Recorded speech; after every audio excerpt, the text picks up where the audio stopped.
Bueno, muy buenas tardes para todos. Em, Esta es la segunda clase que están dando conmigo, en vista que la doctora Mara está con algunas actividades que de repente por la situación misma en la que estamos viviendo, ¿verdad? Es una clase pendiente del miércoles pasado. Tenemos pendiente para hoy edema y ictericia, pero vamos a tratar de terminar por lo menos edema y fijar con ustedes un horario y fecha, ¿verdad? Que a convenir para dar un poco de la parte ictericia. Justamente tengo nomás un paciente que evaluar después, entonces no voy a poder desarrollar las dos clases, ¿verdad? Vamos a hablar hoy de un tema bastante común, sobre todo como motivo de consulta y de internación en algunas situaciones, en unos casos, ¿verdad? Que es el edema, ¿verdad? Nosotros sabemos que em, el agua corporal total, o sea, nuestro cuerpo es más del 60% del peso de nuestro cuerpo es agua, ¿verdad? Y a su vez, esa agua corporal total se distribuye en varios compartimentos, en dos compartimentos que son el líquido intracelular y extracelular, ¿verdad? Sabemos que el líquido intracelular y el extracelular están, digamos, separados a través de una membrana celular y que el líquido extracelular otra vez se divide en compartimentos que son el líquido intersticial y el plasma a través de la pared capilar, ¿verdad? Entonces, el agua corporal total constituye entonces el 60% del peso corporal, dijimos que dividimos en líquido intra y extracelular, más del 40% del peso corporal lo constituye el líquido intracelular, no así el líquido extracelular que es un 20%. Para mantener una homeostasis, un equilibrio entre lo que son las presiones que se ejercen en cuestiones de líquidos, ¿verdad? Se lleva a cabo lo que es la ley de Starling a través de cuatro fuerzas, algunas fuerzas que desplazan el líquido fuera de los capilares y otras que retienen líquido fuera de los capilares, ¿verdad? Para que estas fuerzas se mantengan, o sea, mejor dicho, estas fuerzas al mantenerse mantienen un equilibrio entre la presión hidrostática y la oncótica, ¿verdad? La alteración de esta ley o de estas fuerzas es lo que lleva justamente a los mecanismos del edema. Bueno, ¿y qué es lo que es el edema, verdad? El edema es la acumulación excesiva de fluidos y lo que ello implique, ¿verdad? Ya sea líquido, agua, sal, ¿verdad? En las células, tejidos o cavidades serosas del cuerpo, porque después vamos a ver también las otras clasificaciones, ¿verdad? Basado justamente en la localización del edema, ¿verdad? Cuando nosotros hablamos de un edema clínico, es aquel que nosotros percibimos o podemos diagnosticar mediante el examen físico del paciente a través de la tumefacción o hinchazón de la dermis y el tejido celular subcutáneo. O sea, es lo que nosotros percibimos mediante el examen físico. Este edema puede ser localizado o generalizado. Cuando nosotros hablamos de un edema localizado, probablemente los factores implicados en la aparición son locorregionales, ¿verdad? Son de esa región o de ese órgano, ¿verdad? Y son normalmente factores primarios que justamente alteran la ley de Starling, ¿verdad? Ahora, el edema generalizado ya es sumado a esos factores primarios una acumulación excesiva de agua en el espacio extravascular o también conocido como intersticial. Entonces, ¿qué puede constituir el edema? El edema puede ser un signo de algo que está inicial o transitorio, ¿verdad? O también puede ser la manifestación clínica de una enfermedad grave, ¿verdad? El comienzo de una enfermedad grave. Por ello, la importancia de conocer los mecanismos por los cuales se produce y también, digamos, que la traducción de esa presentación, ¿verdad? Bueno, es lo que dijimos con respecto a la ley de Starling, las cuatro fuerzas, tiene que haber una homeostasis, un equilibrio entre esas fuerzas para que no ocurra el edema, digamos, ¿verdad? Sabemos que es normal que el 60% del peso constituya el agua corporal total, ¿verdad? Pero que hay situaciones que hacen que esas fuerzas se alteren y por ende ocurre lo que se llama edema, ¿verdad? Entonces, los mecanismos generales pueden ser por una disminución de la reabsorción al aumentar la presión venosa, que vamos a ver en qué situaciones se ve eso. Puede haber un aumento en la filtración a causa de una disminución de la presión oncótica plasmática. Puede haber un aumento de la permeabilidad capilar o puede haber disminución de una reabsorción, de la reabsorción linfática o una obstrucción, ¿verdad? Que suele ser normalmente como causa un linfedema o incluso también eh, una insuficiencia venosa crónica, por ejemplo, ¿verdad? Bueno, entonces, al alterarse esta ley, lo que vamos a ver es, dijimos, disminución de la reabsorción debido a al aumento de la presión venosa, que suele verse, por ejemplo, en casos de obstrucción venosa o trastornos en la dinámica capilar.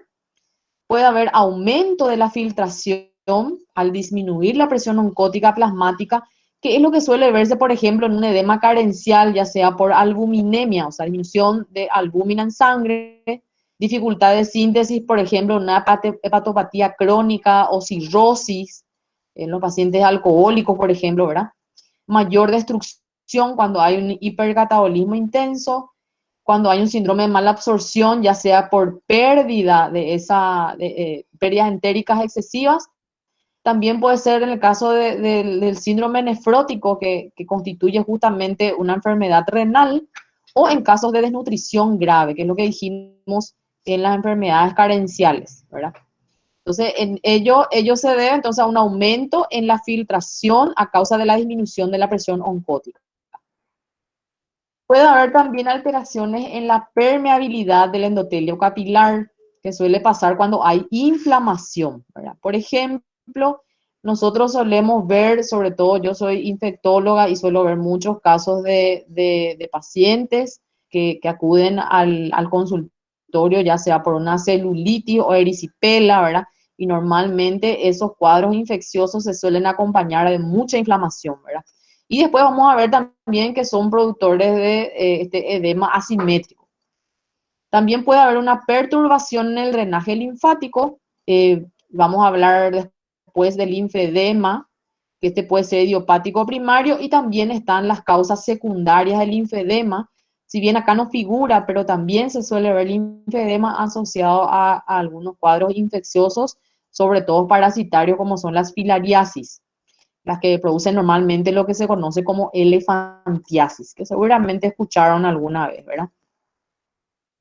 Bueno, también con la alteración en la ley de Starling, o digamos que entre lo que es el equilibrio entre estas presiones, también surge lo que se llama la formación de un tercer espacio.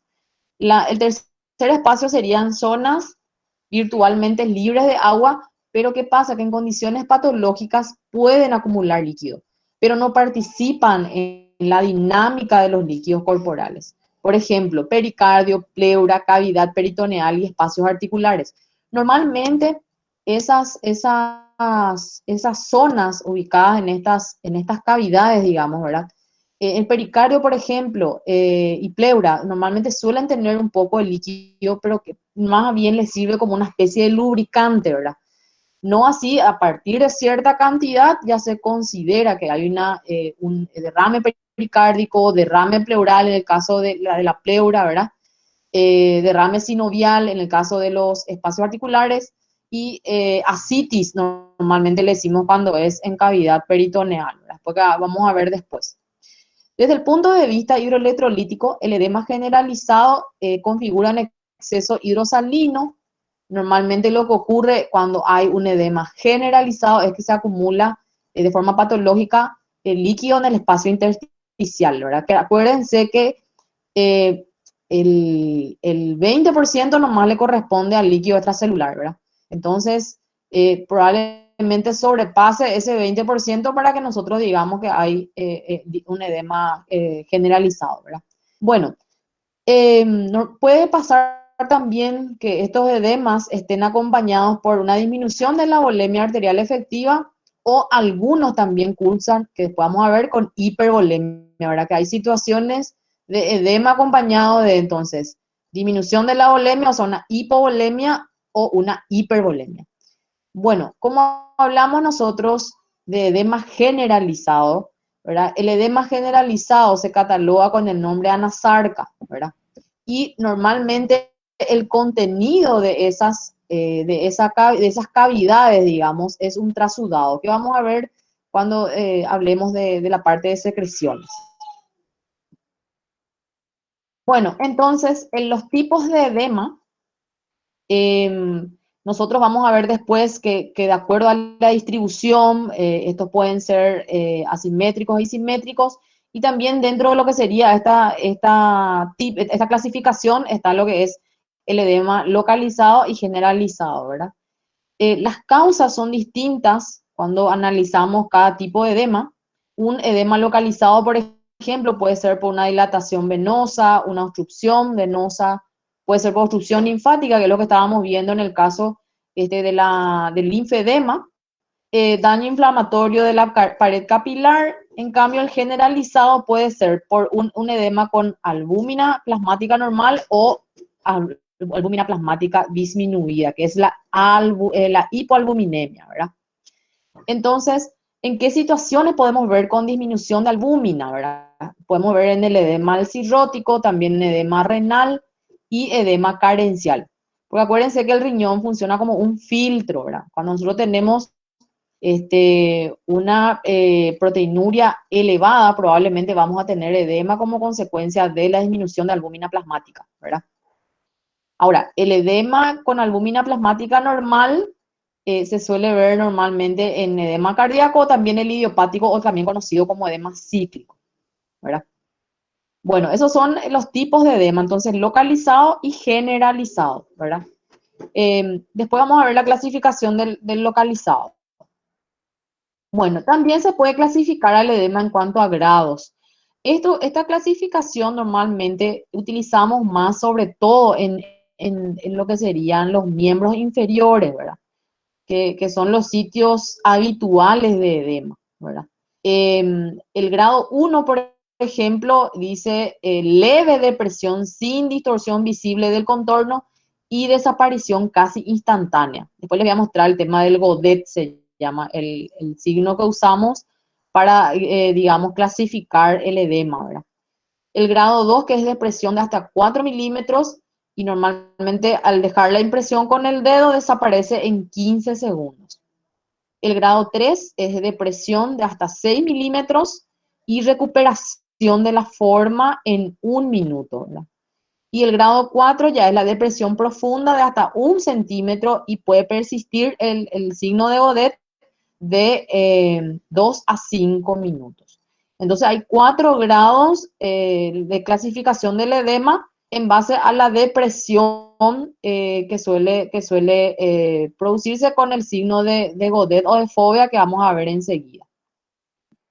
Bueno, el edema, como dijimos, puede relacionarse con la volemia, puede cursar con una hipovolemia o por una hipervolemia. Cuando hablamos de una hipovolemia, el mecanismo es por retención hidrosalina secundaria, que puede verse, por ejemplo, en la insuficiencia cardíaca congestiva, también en la cirrosis hepática y el síndrome nefrótico, que suele acompañarse también de hipovolemia. La hipervolemia, en cambio, el mecanismo es una retención hidrosalina primaria, y los ejemplos que citamos como edema con hipervolemia son la insuficiencia renal y en el caso de una glomerulonefritis aguda también se puede ver, ¿verdad? De esto nosotros tenemos que reconocer bien lo que es el edema de la insuficiencia cardíaca congestiva y sobre todo la insuficiencia renal, que son temas de examen. Bueno, como nuestra materia es semiología, nosotros tenemos que saber cómo vamos a enfocarnos para diagnosticar edema en un paciente, qué incluye la anamnesis, qué incluye el examen físico, y en algunas situaciones puede ser necesaria complementar con otros estudios, ¿verdad? Con medios auxiliares, digamos, ¿verdad? Bueno, en cuanto a la semiología, entonces, volviendo a la anamnesis, preguntar siempre los datos de filiación. Al preguntar sobre la parte de lo que sería la anamnesis, también es importante preguntar los antecedentes patológicos personales y también los familiares. También los hábitos fisiológicos que nos pueden definir también la parte la parte nutricional del paciente y los hábitos fisiológicos, por ejemplo, de como diuresis, cómo se alimenta el paciente, ¿verdad? Que influyen mucho para de repente definir si es un edema carencial o si es un edema renal, por ejemplo. Todo eso, entonces hay que analizar al interrogatorio, ¿verdad? Ya con el examen físico, lo que vamos a hacer es justamente diagnosticar cómo. Vamos a diagnosticar buscando la depresión de la piel y del tejido celular subcutáneo, ¿cómo? Presionando mi dedo pulgar contra un relieve óseo, que normalmente, por ejemplo, miembros inferiores pueden ser los maleolos, pueden ser la tibia, ¿verdad? Y el signo se llama signo de Godet o de la fobia, ¿verdad? Entonces, normalmente solemos buscar en extremidades inferiores, pero también recordar que existen pacientes, por ejemplo, encamados, donde probablemente no voy a encontrar en extremidades inferiores, pero sí en la región sacra, por ejemplo, ¿verdad? O va a depender también de otras localizaciones, ¿verdad? O sea, en la región donde yo voy a buscar, salvo la región abdominal, ¿verdad? O sea, la cavidad, el abdomen en sí, que voy a necesitar otras técnicas para definir, ¿verdad? Pero en extremidades inferiores, sobre todo, vamos a utilizar lo que es Godet o fobia. En los sitios donde no existe plano óseo para comprimir, por ejemplo, en el caso de la pared abdominal, entonces vamos a hacer una pinza con nuestros dedos índice y pulgar y de esa manera voy a buscar el signo de la fobia, pero en realidad no voy a presionar, lo que voy a hacer es una pinza para evaluar, entonces, si hay edema. Bueno, entonces, esta es la forma de presionar con el dedo pulgar la maniobra para buscar edema y fíjense en el signo de Godet, ¿verdad? Entonces, el grado ya va a depender de qué tanto se deprima y también en el tiempo en que tarda en desaparecer, ¿verdad? Entonces, mi grado 1, 2, 3, 4, que vamos a mirar otra vez, entonces definir qué grado es, si es que va a depender, como les digo, ya de la depresión, de qué tanto se deprima y el tiempo en desaparecer. Acá nuevamente, fíjense en la maniobra que utiliza, ¿verdad? Para comprimir la tibia, ¿verdad? Y este es el signo que deja, ¿verdad? Entonces, probablemente lo que nosotros medimos, entonces es la depresión, la profundidad sería, ¿verdad? Y el tiempo que tarda en desaparecer. Muy pocos son grado 1, la mayoría son grados 2, 3, ¿verdad? Y en algunos casos ya en pacientes graves, en anasarca, de repente sí solemos encontrar ya la clasificación grado 4. Bueno, entonces para que nosotros tengamos en cuenta al momento de valorar a un paciente que tiene edema, es importante conocer la distribución, consistencia, coloración, la temperatura, la sensibilidad y también la intensidad que vamos a ver después. Es decir, es importante conocer quiénes son, o mejor dicho, qué edemas son localizados, cuáles son generalizados, en qué situaciones voy a encontrar un edema simétrico o asimétrico. La consistencia me puede hablar, por ejemplo, un edema blando puede ser un edema renal y un edema duro puede dar, por ejemplo, linfedema, ¿verdad? Y otra cosa también, los cuadros crónicos normalmente cursan con edemas de consistencia dura. La coloración también es importante. Un edema rojo, por ejemplo, o eritematoso, mejor dicho, ¿verdad? Me puede hablar de un cuadro inflamatorio, infeccioso, entonces yo ya me voy a orientar probablemente que va a ser un edema asimétrico. Voy a buscar eso, ¿verdad? Y el que suele ser cianótico, medio azulado, es el edema cardíaco, ¿verdad?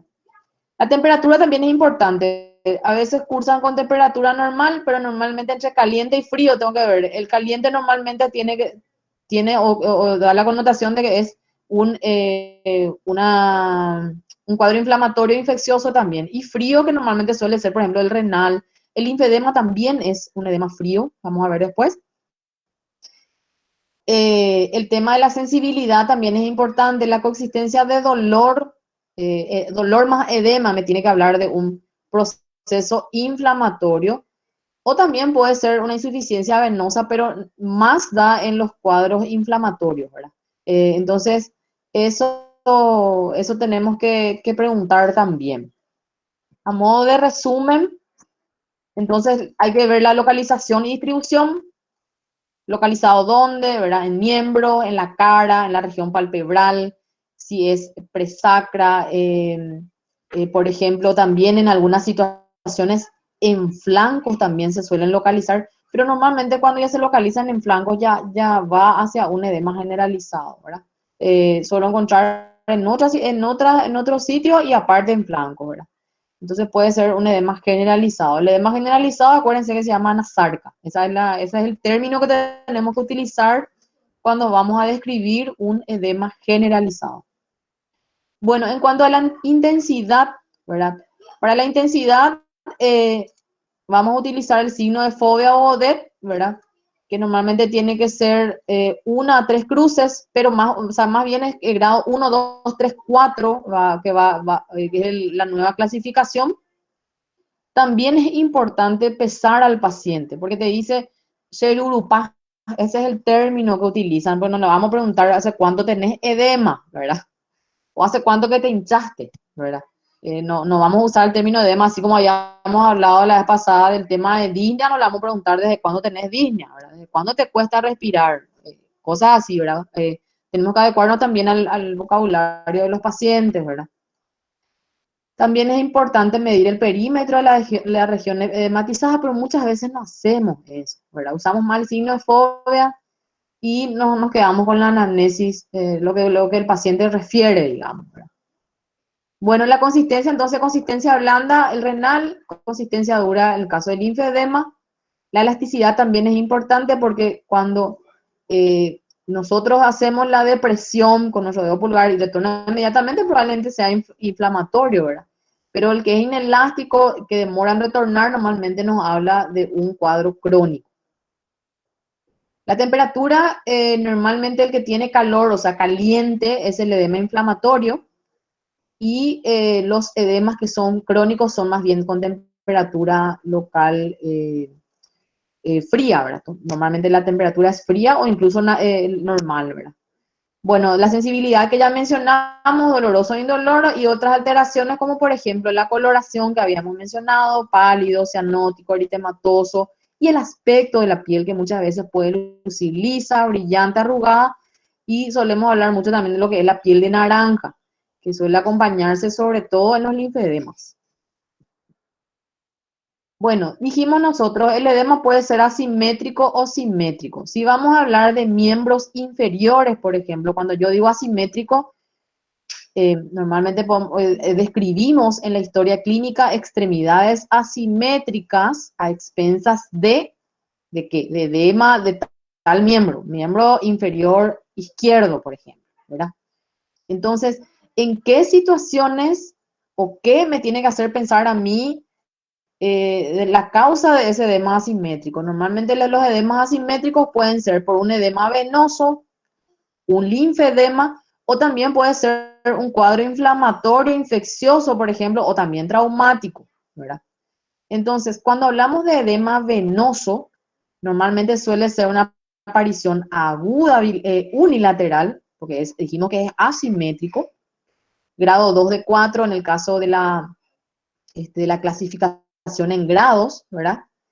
No suele doler y no presenta alteraciones de piel, pero nos puede orientar hacia una tromboflebitis, y en el caso de la tromboflebitis, perdón, de la TBP, sí puedo presentar la triada de Virchow, que es una triada de los cuadros inflamatorios, ¿verdad?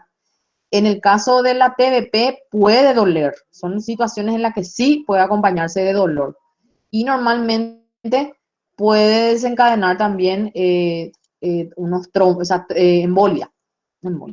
En el caso de la linfedema, el del linfedema es por obstrucción linfática. Nosotros habíamos visto que podría ser causas inflamatorias, por ejemplo, ¿verdad? Y también no se descartan las causas infecciosas.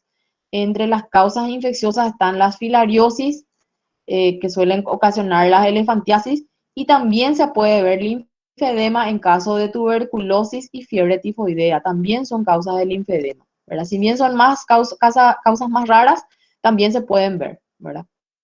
Y en el caso de los edemas asimétricos inflamatorios y traumáticos, normalmente infecciosos se suelen ver, por ejemplo, en la celulitis, en las erisipelas, ¿verdad? Que vamos a ir viendo más adelante.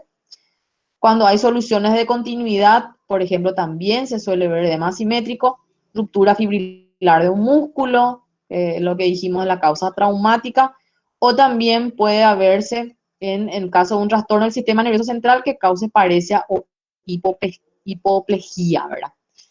Que eso vamos a ver también.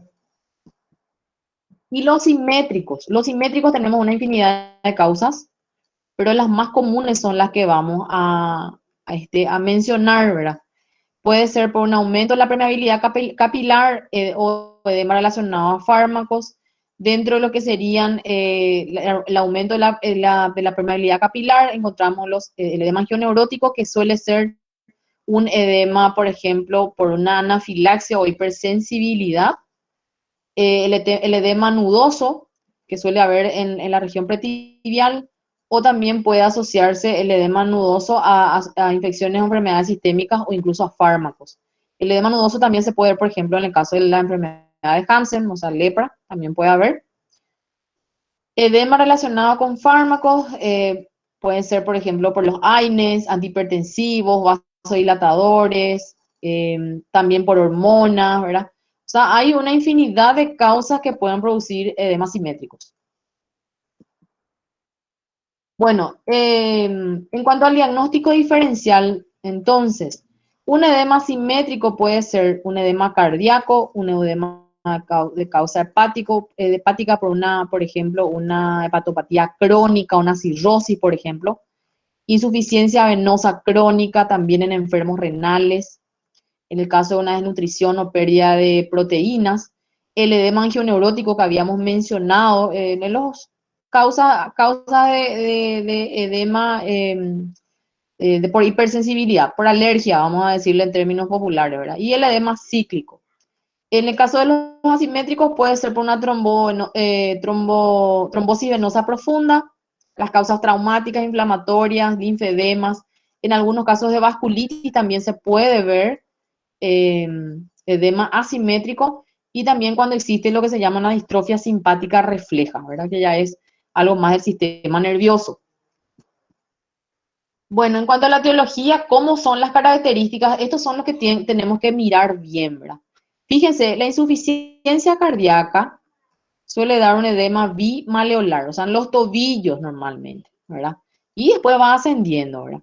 El predominio es vespertino. Normalmente digamos que más por al día siguiente amanece el paciente prácticamente sin edema, y con el transcurso del día, en el transcurso del día entonces se hace evidente el edema, ¿verdad? Puede ser algo de una cruz, incluso más, ¿verdad? Puede acompañarse de signos y síntomas compatibles con la insuficiencia cardíaca, disnea de esfuerzo, por ejemplo, ¿verdad? E incluso ingurgitación yugular ya en una etapa, en la insuficiencia cardíaca ya con una clasificación funcional un poquito mayor, ¿verdad? En el caso de la cirrosis, es importante conocer el antecedente previo al paciente de alcoholismo o incluso una enfermedad hepática crónica, estigmas de hepatopatías crónicas, y normalmente cuando hay cirrosis hay ascitis, ¿verdad? Entonces, eso también hay que analizar, ¿verdad? Fíjense la diferencia del que es edema renal con la insuficiencia cardíaca. El predominio de una insuficiencia cardíaca, en el edema, no insuficiencia cardíaca, es vespertino, en cambio en el renal suele ser matinal, ¿verdad? Se suele acompañar también el edema renal de un edema periorbitario. Normalmente es un edema blando, a no ser que ya sea una causa crónica. Puede estar acompañado de un edema generalizado. Para que normalmente ocurra el edema renal o una insuficiencia renal, la proteinuria suele ser de 3,5 gramos por día, ¿verdad? Que eso se evidencia o se cataloga con una proteinuria de 24 horas. Bueno, el edema cardíaco entonces se caracteriza porque aumenta en el transcurso del día, suelen ser fríos, no duelen, en algunas ocasiones suelen ser cianóticos. Em, puede, con los antecedentes del paciente, podemos realizar el diagnóstico de insuficiencia cardíaca derecha. Puede haber también entre los signos y síntomas dignas de esfuerzo, ingurgitación yugular, puede presentar hepatomegalia, estertores o incluso ritmo de galope. Bueno, en la insuficiencia venosa crónica, que es como consecuencia de la hipertensión venosa, suele ser también frío e indoloro, se agrava con la vida sedentaria y la posición de pie y se atenúa o desaparece con la posición horizontal o incluso durante la noche. Es al revés, digamos, de lo que ocurre en la insuficiencia cardíaca, ¿verdad? En la insuficiencia cardíaca, al contrario, es vespertino, el paciente amanece prácticamente sin edema, ¿verdad? Después cuando demos la parte de semiología en la insuficiencia cardíaca, van a encontrar la explicación a todo esto que yo les estoy mencionando, ¿verdad? El edema angioneurótico, también llamado angioedema, es el prototipo de edema generalizado producido por aumento de la permeabilidad capilar y normalmente suele ser como causa una reacción anafiláctica o de hipersensibilidad. Se cree que en el 20% alguna vez presentó un edema angioneurótico. Bueno, el linfedema en piel de naranja, que es el sistema linfático no suele drenar correctamente, proliferan los fibroblastos y no hay fobia. Fíjense el aspecto de la piel en el linfedema, ¿verdad? Entonces, suele ser un edema duro, normalmente tiene una coloración normal, es frío, ¿verdad? Y el aspecto de la piel es lo que siempre nos llama la atención, ¿verdad? Es la famosa piel de naranja. El mixedema es un término que también utilizamos mucho y se suele ver en el hipotiroidismo como consecuencia de la acumulación de mucopolisacáridos en la piel, al igual que el linfedema tampoco presenta fobia, o sea, el signo de fobia. La piel es seca, es pálida y es fría. Bueno, en los casos que se presenten edema máximo, ya compromete el trofismo cutáneo. Entonces la piel puede estar lisa y brillante, como consecuencia también podemos tener ampollas de contenido líquido que normalmente suele ser ceroso, ¿verdad? Y puede drenar una vez que eclosionan esas flictenas. Bueno, este es un caso clínico que vamos a mencionar recién cuando hablemos de la parte de insuficiencia cardíaca. Podemos leer realmente, pero hay términos que todavía no utilizan, entonces me pareció nomás que hablar de otros temitas y posteriormente mencionar la historia clínica, ¿verdad? Netamente para hablar de lo que ustedes ya vieron con la doctora, ¿verdad? Que es disnea, ya dimos fiebre, ¿verdad? Pero hay términos que todavía ustedes no utilizan, pero tengámonos más en cuenta, yo voy a volver a poner esto o mencionar a la doctora, ¿verdad? Cuando ustedes ya tengan una correcta elaboración de la historia clínica. Pero fíjense nomás los datos que tienen, ¿verdad? El motivo de consulta, el antecedente de la enfermedad actual, es importante evaluar siempre que el paciente presentó antecedentes similares en una época anterior, indagar siempre sobre los antecedentes patológicos personales y familiares, por ende, ¿verdad? Y ya después viene la ectoscopía y el examen físico, ¿verdad? Entonces, netamente como adelanto a lo que normalmente solemos pedir en las historias clínicas y el resumen, digamos, de esa historia clínica, lo que mencionamos acá. Quiero saber si tienen alguna pregunta.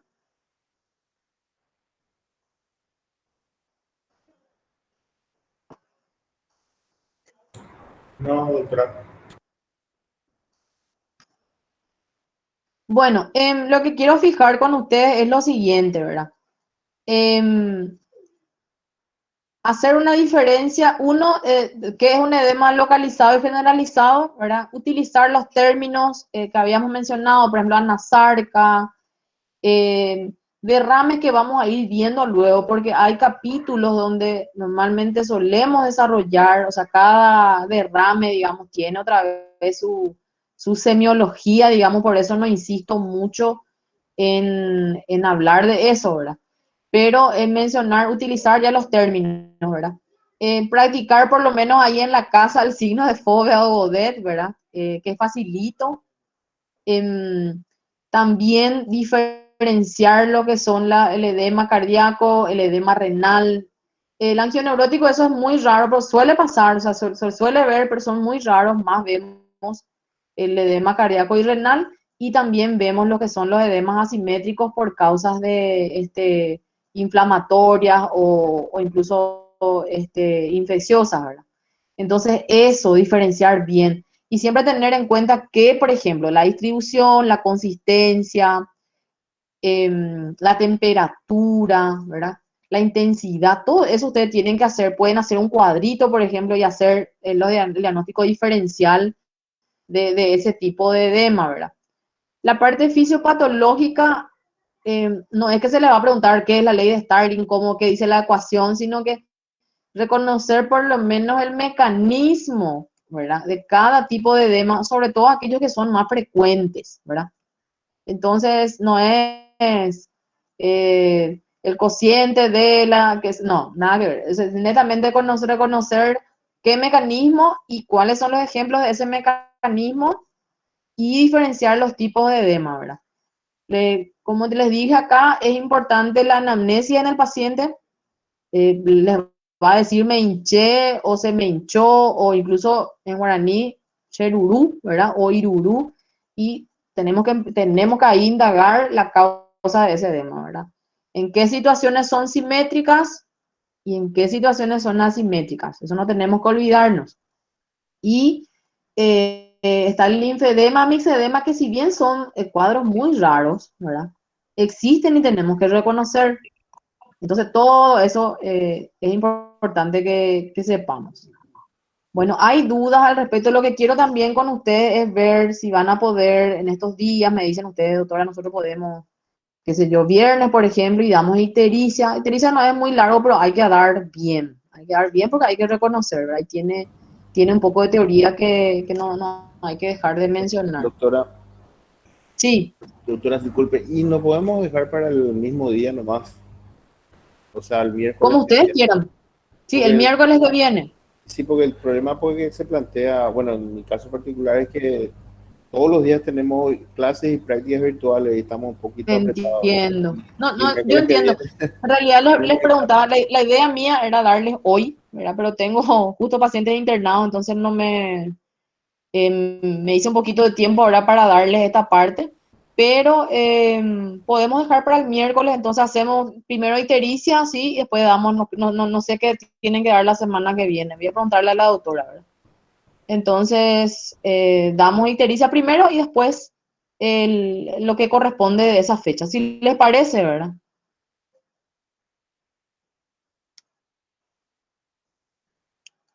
Yo particular creo que es lo mejor, doctora. Entonces dejamos lo mismo Dale, para el tema. excelente, no hay ningún problema.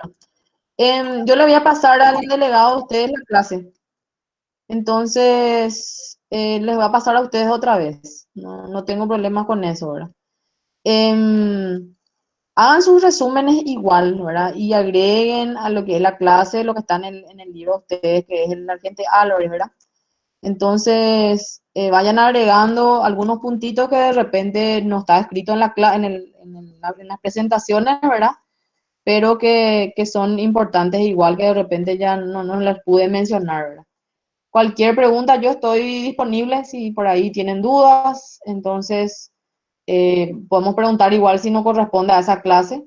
eh, y entonces vamos a ver el próximo miércoles la parte de ictericia, ¿si les parece? Gracias, doctora. A Doctora, ustedes. ¿hoy de qué hora, Gracias, doctora. marcamos? ¿Cómo? ¿De qué hora marcamos? Tiene que ser de 4 a 6, pero o sea que no le pregunté un poco a la secretaria. Pero esa es la clase de ustedes, o sea, el horario habitual, ¿verdad? Yo nomás no puedo a las 4 porque salgo luego a las 5 del hospital. Entonces, creo que tienen que marcar el horario habitual nomás. Dale, doctora, gracias. Dale, está bien. Dale.